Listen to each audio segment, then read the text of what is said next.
Saluton, cae bonvenon al nova eldono de Legado el mia vercaro. Mi estas Johan, cae in citiu canalo mi parolas Esperanton, la internazian pontlingvon.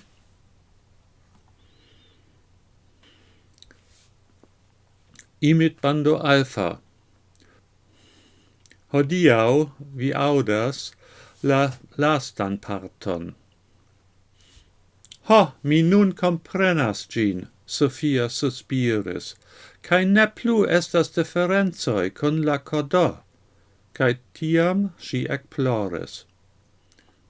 Adamo flanken metis, cae sian cae sian violonoin, cae bracumis sian samclasaninon, cae consolis sin.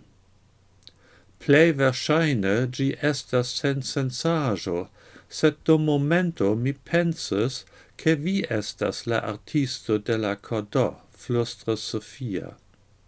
Sed Sophia bonvolu ne crei onidiron pri tio. Tio almenau clarigus kiel vi povis pagi citiun vilaon, Sophia daurigus siain pensoin. Adamo povis nur stoppi sian paroladon per gisfunda kiso. Bone, si consentis poste, mi ne plu parolos pri tio, se vi regule kissos min, cae tio donas al ni problemon pri miai gepatroi, cia ili volos sii, ciu vi povos vivteni familion au almenau edzinon. Pardono, mi appenao estas plenagia gymnasiano, restas ancora pli ol 1 jaro gis miai finae examenoi, cae vi demandas pri mia finanza situatio. Mi ne demandas, mi nur amas vin, Adamo, sed miai gepatroi demandos pri tio nur audante pri nia amo. Cae mi timas che mia scivolema patrino legos gin e la pinto de mia naso. Nu, ili ne credos au comprenos kiel mi gainas cae gainos mian monon. Tiel sufficios la camouflaggio cion mi crees por scivolemae sam civitanoi. Attenta auscultu. Mi controllas la construeion cae logas citie, por che neniu stelu ion. Contraue mi ricevas sen pagan chambron cae mangion cae suffice da poshmono por elteni. Tio sonas racie, Sophia consentis, cae plei versaine gi sufficios por miai gepatroi, au pli grave por la naibaroi de miai gepatroi. Vi estas sagia knabino, Sophia, mi povas comfortigi con la ideo esti con vi iam. Ancau mi, sed nun ni besonas alian ideon, por che mia patrino ne tui rimacu che mi havas cor amicon. Cio alia povos exciti vin tiom che vi brilas quaso vi gainas la loterion. Vi volas diri crom vere gaini la loterion, ciu? Mi ne scias, eble laudo de stricta instruisto. Do veno, ni rencontu mian maljunan musicinstruiston, por che li laudu vian violonludon, cae racontu al vi anecdotoin. Contrau exameno. Facte, la patrino de Sophia nenion rimarces, sed Sophia ne poves trompi siain amicinoin de la bando. Quancam si provis ne paroli con Adamo dum lerneiae horoi. Ciu ni ne povis rencontigi antau la bandprofludo, mi volas diri nur ni knabinoi, sen Adamo. Barbara sugestis. Bona ideo, Gina tui aldonis. Nenio problemo, Flora consentis pri tio, Sophia cae mi estos. Sophia ne scias antaue che temas pri sia rilato con Adamo. Tial si venis alla cafa claccio sen ideo. Tamen si baldau rimarcis che siai amicinoi ne estes trompeblai. Ciu vi ne shatus diri al ni ion pri via rilato con Adamo, Sophia estes petita con dolcia vocio.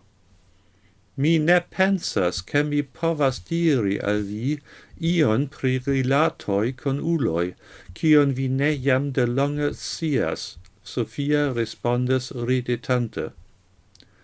Alivorte, vi vidas Adamon kiel cor amicon?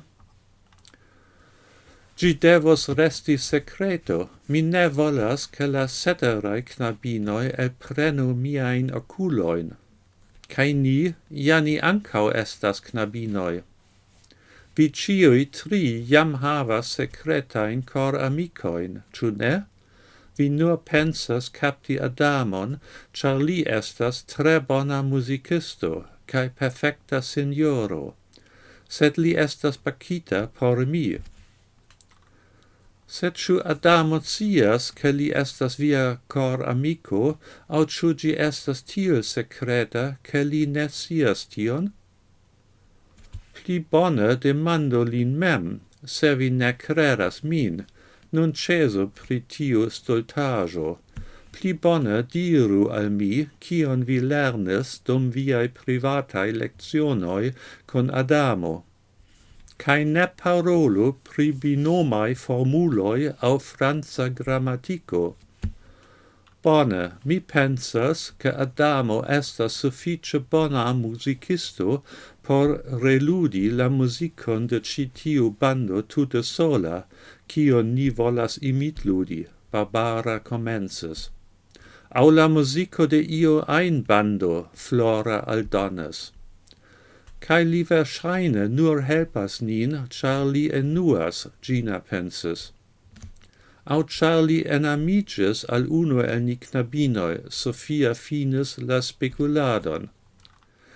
Precipe, char Adamo alvenis je tiu momento, cae senculpe demandis, ĉu la profludo komenciĝis pli frue, cae li malfruis?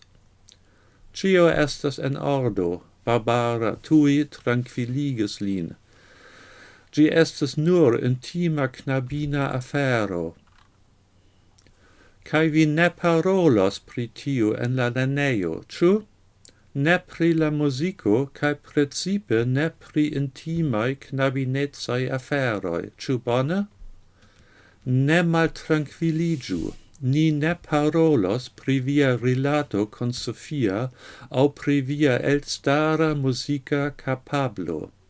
Ja ni ne volas condividi vin con la francae knabinoi.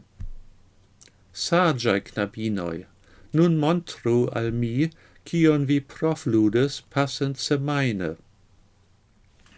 Nur restas por aldoni, che la quar knabinoi successes tiel bone imiti la popularan bandon, che ili poves concerti sur la sceneio post unu jaro.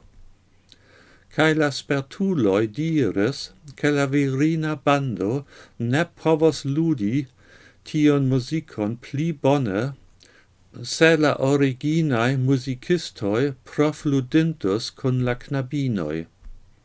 Compreneble, Sophia conservas la secreton de sia fianĉo.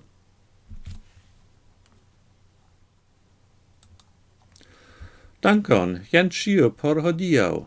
Kaj ne forgesu, abonu mian kanalon, por ke vi ne maltrafu miajn venontajn filmetojn. Ĝis!